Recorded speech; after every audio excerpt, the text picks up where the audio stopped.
G என்ன பாதியை காணாம போகுதுல? நல்லா இருக்கீங்களா? பாதி எங்க போகுதுல? ஏன்டா பார்த்தேன்னா நல்லா இருக்கியா, கிரிக்கெட்லாம் விளையாடுறியா, குடும்பம் இதுக்கா அதெல்லாம் கேட்கற விட்டுட்டு இப்ப இதை யாரு கேட்டாங்க? நல்லா ஃபிட்னஸா இருக்கீங்க பாப்போம். சரி, வாழ்த்துக்கள், நன்றி. இருக்கட்டும், அதுக்குன்னு எல்லாரும் வந்தோடனே அதையே சொல்லாதீங்க.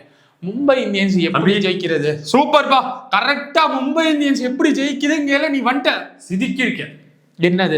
கரெக்ட், உடம்ப கரெக்டான சிதிக்கி இருக்கு. அம்மா, மும்பை இந்தியன்ஸ் எப்படி ஜெயிக்கிறது நான் உட்காந்து செதுக்கிட்டு இருக்கேன். இப்ப நான் செதுக்கினது ரொம்ப முக்கியமா? ரெஸ்ட்ல போறேன் இப்போதைக்கு. ஆனா நீ உடம்ப செம்மையா சிதிக்கி இருக்க. அதனால கேப்டன் நான் தானே யூஸ் பண்ணிக்கங்க மும்பை இந்தியன்ஸ். வந்தா நல்லா விசாரிங்கடா, அதை விட்டுட்டு ஏன்டா இதை பண்ணிட்டு இருக்கீங்க? பாய் கையை கொடுங்க பாய். என்ன அதானே? நீங்களும் கேப்டன் இல்ல, நானும் கேப்டன் இல்ல.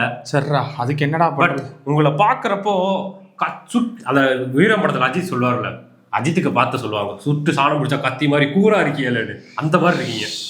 சரி, அவ்வளவுதானே. எப்படி போடா, என் கஷ்டம் எனக்குடா, போடா. என்னப்பா இது கூட சொல்ல மாட்டீங்க? நாங்களும் நாளை பின்ன மாறணும். வேணாண்டா, தயவு செய்து ஒண்ணு சொல்லவா? ஒருத்தர் இப்படி வந்துட்டானா அவனோட கஷ்டத்தை யோசிச்சு பாருங்கடா. அவன் எப்படி சாப்பிட்டு கேக்கு சாப்பிட்டு நல்லா வலுவா வாழ்ந்த போயிடா. அவனை பிடிச்சிக்கிட்டு இப்படி இருந்தாதான் கிரிக்கெட் விளையாட வைப்பேன்னு சொல்லி ஒரு கூட்டம் வந்துச்சு. சரின்னு அவனும் அந்த மாதிரி மாறிட்டான்டா. இருந்தாலும் செஞ்சு காமிச்சிட்டீங்கல்ல.